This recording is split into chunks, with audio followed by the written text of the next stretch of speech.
I'm going to go out on a limb here. I'm going to be proper honest. And I'm just going to say that being here right now at seeing that MediaTek conference, talking to all of you guys, gives me this bizarre feeling. I mean, I'm almost convinced that when I get back home to Madrid tonight, I'm going to unlock the door, go in, go to my bed. I'm going to find myself there dreaming, because it literally is a dream come true. But enough of the mushy stuff, time is official. So, we live in a world of constant change. I mean, that much is already clear by all the wonderful speakers we've already had. And so many things are happening at the same time that it's really easy to get lost. I mean, it happens to everyone. It happens to me when I need to take the metro, I mean. So we're going to do a bit of a recap first. And that would be, first of all, welcome all of you to the fourth industrial revolution. It's been happening for some time now, but this is where people usually panic. This is where people come to me and say, oh my God, is it true that robots are going to steal all of our jobs, or is it artificial intelligence going to go back and try and kill us all? No, it's got nothing to do with the killer robots, so moving on from that. Recap. First, Industrial Revolution, I've got turbo eyesight, there we go. Beginning of mechanization and steam and water power. We've been through that, all history. That was followed by the second Industrial Revolution, assembly line, mass production, and electricity appeared. So, been there, done that with our shirt on. Third Industrial Revolution, this is where the tricky part comes in, because most people believe that we're still here. This was actually around 20 years ago when computers started appearing, and not just the big, weird, wonky things that now we can carry around in a pen drive and that before used to use the space of a whole room, but we're speaking of when computers appeared at home, when they became available to everyone, and especially when the internet came into proper fruition. And now we're in the fourth industrial revolution, with the CPS and revolutionizing the way communication happens all throughout the world. Yeah, CPS says what? Don't worry, the acronym is intimidating. It's just the relations that we can have in our communication making effects in the real world by the use of technology, which is actually that happens every day now. I mean, it's so amazing that I can set up an alarm for my boss to remind him that he's got a meeting with me tomorrow morning, and I don't even have to call him. And that's just one of the most absurd examples. The Martics would be a proper example of this. People that have their house robbed and know of it before the burglar actually gets in. Well, it's amazing. But that's just one part of the change. I mean, technology here is not so much the issue as just part of the context. What's really changing is the people. And we're talking of a proper social change here. I mean, the paradigm's completely shifted. Just take a look at the new generations. I mean, take a look at the dreaded millennials. I swear to God, we do not bite, we're just whiny.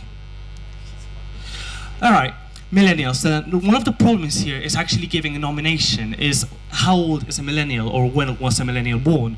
Actually, that's one of the things I gotta solve at work. Right now, the problem is too many researchers are writing, and all of the criteria is apparently perfectly valid. So, just for safety's sake, we're gonna say right now that millennials are currently people that are between 17 and 37-year-olds. That also includes part of the Z generation, also includes part of the digital native generation. Well, there's so many generations, I mean, every year happens a new one, so we're not gonna skimp. One of the funny thing about millennials, and that we're living it right now, is that by this year, they're actually gonna have more spending power than any generation, which is impressive considering how cheapskates we can be sometimes. And also that, and this is really serious, we are gonna define what's gonna happen in the near future.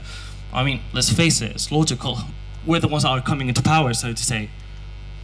And what's so crucial about these millennials? Well, quite a lot of things, but if I had to highlight one of them, I'd say this one is key. All right, we're gonna just very quickly compare the high-income regions with the low-income regions. They've got the low-income regions got a missing middle of SMEs, and millennials have got this fame and perfectly justified at that they're also the entrepreneur generation. I mean, anyone can start a company now in 20 minutes with a phone. Okay, with a smartphone. Cheers to that. But that means that it can actually impact the economy quite intensively. I mean, if you see the high-income regions, you've got a bunch of SMEs that, as we were saying yesterday, if I recall, by 2025, 75% of them are going to belong to millennials. And right now, I can easily say that 50% of them were begun and are in the propriety of millennials. Oh yeah, and of course, millennials. We're hated by human resources. We drive them bonkers. But we're really not that bad. 10 keys to find out if you're a millennial or not, or if you've got any millennial attitude. Digital natives, we're empowered by data seamlessness. This seems very out of the blue. I mean, we really can't imagine life without a smartphone. When I moved to Madrid to work for Pangea, just the day before, I killed my phone accidentally. It was an accident, I swear. I had a panic attack for 3 hours until I finally remembered that I had a backup just in case. Ancient phone, but it worked. Millennials like to feel good. I mean, when we do something, whether it's for a company, whether it's for ourselves, it has to have a purpose. And actually, if some of the large companies' human resources saw this as clearly as we do, we probably wouldn't be that much of a hassle for them. Third, and important, we like our diversity. We like feeling ourselves a bit unique. And it's not egocentrism. We like everyone being unique because we think that's part of the beauty. Millennials are story doers, and if not, just check Instagram. Sometimes we overdo it, I agree. Millennials are self-sustaining consumers. We are really proud about that, actually. Maybe a bit too much, but well, it's just another key feature. Forever learners. This was actually very, very important. Actually, I was in Brussels 2 weeks ago talking about this. Lifelong learning for other generations has yet to become a habit. For us, it is a way of life. I mean, we literally, when we don't know anything, we just ask Google and immediately assimilate the knowledge. And if not Google, sorry, Bing, whichever. No discriminations here. I read my eyesight is terrible. Yeah, experience samplers, very important. We do not really like to buy things we're not confident with, which is why we love the review features. I'm really bad at this. Yeah, sharing with strangers is the norms, and if not, social networking sites. We are really cooperative in that. I mean, and just one example, a beautiful one at that, is my online ebook library. It passed along to me in a pen drive. A friend of mine just said, I'll lend you these 5,000 books. I'm like, great. And he told me the condition is that you have to put some new books in and lend it to another person. That's just the type of people we are. And not just personal life, it always happens in business. I mean, our company, I'm pretty much the oldest right now, and I'm 26 since 2 weeks ago. We've got a department structure, but you'd never say it. We literally all work together. There are divisions, there are hierarchies, but all of us one. Social validators, very important. We let our opinions be known. And finally, wellness is a way of life. That crap about working 10 hours a day, all the days of our lives for a meager salary, no, it's really not what we're about. And I'm not saying earning more income. I'm saying feeling comfortable with what we do, feeling right with what we do, and finding the fun. We really are just grown-up kids. The point is, the paradigm is shifting, work-wise and social-wise. It's not just the work that's changing, it's how the uptake on life itself, on how to consume, how to live. Everything is changing. For example, millennials are also the generation that made McDonald's very, very happy. Very, very happy because we are literally capable of buying anything so long as we don't have to waste time to cook, assuming we don't like cooking. And that causes quite a lot of changes. I mean, were you aware, for example, that McDonald's is going to try a new vegan burger as a beta version in Finland? Because we demanded it. And since we're good clients, they said, yeah, sure, why not? Anyway, this new paradigm that's happening right now as part of the fourth industrial revolution likes changes, and it likes them quick. It likes them to be simultaneous in all the strata, and it likes them to be systemic. And part of this new paradigm actually is very funny because it really empowers startups. It is, in the new world, it's not the big fish that eats the small fish, which was how things used to work as not too long ago, but it's a fast fish who eats the slow fish. Right now, size is really not that much of an issue, and I can't believe I'm saying that.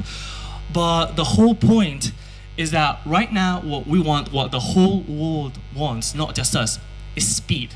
I want a quick answer, and I want it immediately. I've got a problem with my company, I want it solved. I can't get my shopping home. Somebody deliver it to me ASAP. We really want things to happen now, and not just us, I insist, it's the whole world that's taking on this mindset. Can be a bit stressing, but it is really empowering.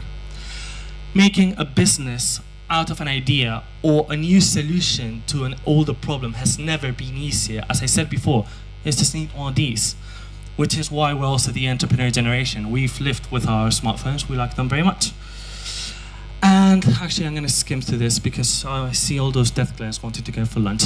But basically, values that most of the companies are trying to adapt to as part of the digital transformation, you can actually find them as per se default values on most of millennial startups, which are pretty much, we like our speed, we like having an impact, we are constantly innovating. Literally, we build things just to trash them 1 week later and rebuild a new thing.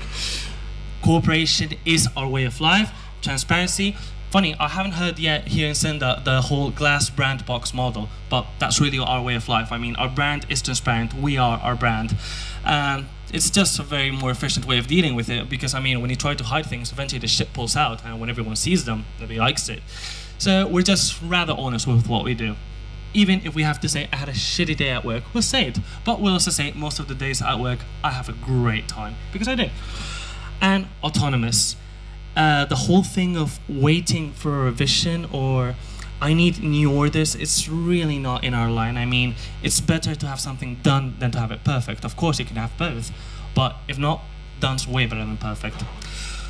And one of the problems millennials have, and the whole world has it too, is that sometimes we look at a company, for example, right now I'm working for a startup, but this is one of the things we actually do at Pangea, help companies when a millennial comes to them looking for a job, massive company, full of opportunities, wonderful, and they find this. They find that kind of attitude for the company. A company trying to feign something it's not. I mean, it's like that episode of Simpsons when Mr. Burns dressed like a hippie. Really, we do not appreciate that kind of stuff. We are digital natives, the millennials, however you wish to call us. We're not just good for not buying real estate, which is, I believe, complaint number one America's got on us, but we are actually naturally good at digital translation, because we're translating from one context we learned from our parents to one context that we made our own. And communication really has an all other meaning for us, because we lived through omnichanneling, what I like to call the beautiful legend of omnichanneling. Initially, and I'm really going to skim through this, we all know we started from single channel, the only point was to shop, we went to multi-channel, then we went to cross-channel, and then we evolved to omnichanneling, which was supposed to be beautiful, it was supposed to be customer-centric, it was supposed to be efficient, and it turned out to be a royal pain in the ass, because it's just a way of getting bombarded by information, and we do not appreciate that. Not just us, I mean, how many of you've got a spam folder that basically you have to feed it apart because it's larger than your actual inbox? Omnichanneling's failed. There's no worries. I mean, it's okay to say it. No, the world's not going to end. The internet's not going to turn off. Omnichanneling failed. Just as cross-channeling failed before it. Just as multi-channeling wasn't sufficient before it. And just as single channeling was just a starting point. So we really have to move onward. And the whole point of this is that omnichanneling failed because most of us have got the sensation that when brands are trying to communicate with us, they do it in so many different ways and through so many different channels that this happens. You get the lovely pink elephant in the corridor syndrome, which is a... There we go. You see? This still works? Awesome. We got the pink elephant in the hallway syndrome, which is actually a bit of a sad thing, because even though the name sounds lovely, just imagine that your brand has the pink elephant syndrome, which is identified by why the hell is it pink, what is it doing in the corridor, and how the hell did it get there? I don't know about you, but I'll give you a very specific example that happened to me. My inbox is constantly flooded by one of the world's highest revenue-making insurances that insists that I need to get the car insurance. I don't bloody have the license. I don't know how to drive. And yet, week after week, they write to me.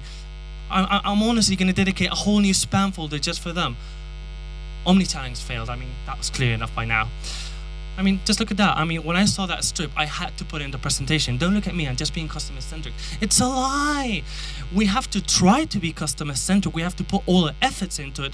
But right now, the model is not being customer-centric. It's being sales-centric. And being conscious of our sales is highly important. But being conscious of the customer is even more so. Because in the end, it's the customer that's going to actually close the sale. I insist, I am not going to get a car insurance. I don't have a car. Omnichanneling has shown us that the exponential growth in the contact points has just got us a bit sick and tired. And it's not just inbox. I mean, SMSs when you don't want them, random calls when I'm having a nap. Those piss me off. Weird commercials at YouTube of things that I would never use. And some of those examples are quite weird. Also, one mistake we're still doing, and where the paradigm is changing, we're still segmenting on typical features and patterns that don't really work anymore. Age gaps. Age gaps right now are very relative. One of the things we defend at Pangea is that youth is much more a matter of an attitude than just a number stamped on your ID card. I mean, I know people 90 years old that are sadly younger, way younger than I am. Also, we're still taking channels over the users. It's more important for certain companies that they have to be everywhere. They have to be on Facebook, they have to be on Twitter, they have to be on LinkedIn, they have to be on the telly, they have to be on my mobile phone, they have to be printed on the bloody floor so I step on them. And that's really not the issue. I mean, it's way more efficient just to be where you have to be and to understand the user to know when you can catch him. So the next big thing, and it's one of the things we're working on right now, and actually I'm very excited about it, is that we're working on predictive behavior model. And last instance, and this is a very millennial philosophy, we're all people, and as such we behave like people. We've got our habits, we've got our customs, we've got our things we like and our things we don't. So why can't a brand just learn and appreciate that? I mean, one of the examples we're going through is every morning when I get to the office, same hour, I take half an hour to read the news, and I read very specific topics. I read quantum physics, I read what's happening with marketing, what's happening with branding, and what's happening with R&D. Excellent. At that half an hour, you put me any commercial, I'm gonna ad block it. And I'm not gonna ad block it on the computer, it's even worse, I'm gonna ad block it on my brain. We're talking about a generation that's been bombarded by information for basically all of their lives. Trust me, we are very good at brain blocking. And the worst part is that you're not blocked, you hate it. I mean, I swear to God, if I do buy a car, I'm not buying it from that particular insurance. But don't panic. You don't have to go solo. The digital transformation process is hard, but first part is compromise. And second part is, well, us. Because that's what we do at Pangea. Many companies from all over the world, and it's actually been a privilege to work with them. It still is. I mean, I have the time of my life. But they come to us with different problems related to the fourth industrial revolution, whether they cannot harness properly the power of technology, whether they have a grave communication problem with millennials. And trust me, we really aren't that bad. We're just, and I said it before, a bit whiny. But we're forced to be reckoned with. We've got a model that makes us pretty much solve any challenge, which is basically, it all starts when a government or a company comes with us with a challenge. And we call it that, we call it a challenge, because we literally play as if it was a game. We take that challenge and then we create a custom team. A custom team that comes from our global community. Alright, are any of you familiar with a case in 2013 when an American teenager put publicly on Facebook that he was going to host a party at his house? He was expecting, I believe, 50 guests, and he got 3,000. Anyone familiar with that? Yeah, happened to the best of us. Well, actually, that's what happened to us at the beginning. We really wanted to make a global community. We made a really cool event. And not yet 3 years after, we've got 50,000 members on our global community. I'm speaking 50,000 young people from all throughout the world with completely different profiles. But it's a pool of 50,000 people we can choose from to create custom teams. We don't only take the youths, we take those specific youths and combine them with the best that the senior age has to ask for. Why? Because youth is a force to be reckoned with, but as is experience. So just imagine it. You tap on the talent of youth. You harness it, you empower it, you empower it with the experience of seniors. And then you harness that combination. Trust me, it's an unstoppable force with customly designed methodology, driving for our community, and with research, which is the part I'm in. I'm the R&D coordinator. And then we let the world know about the great time we have. We've got Waves as one of our events, which is actually quite similar to Cinder Mediatek here, only I wish it was as cool. No, we're getting in there. Trend Builders, which is essentially a Waves one-day session. Unleash, which is dedicated to young people. It is an international conference that this year united over 600 young talents from all throughout the world. 12 speakers, none of them 26 years old, and all of them absolutely incredible in what they've done. And we've got Flash, which is essentially a mini Unleash. That's how we let ourselves be known. Being more, having more awareness in the web is not about paying more on Facebook. It's not about being on all the social networking sites. It's not about being all over the blogs. It's just literally having fun because we do these events and the whole world does the marketing for us. And it works. And we have a bloody good time too. These are just some of the companies we've had the privilege and pleasure to work with. By the way, I'm going to do a bit of advertising here. We're accepting clients, so if you want in a few years, we can make these 2 slides with some of you, maybe. And basically, thank you for putting up with me up this far. Thank you very much. This is a photo of Unleash from this year, just 3 weeks ago. And I tried to look serious, but I'm really just pumped to be here with you. Thank you very much.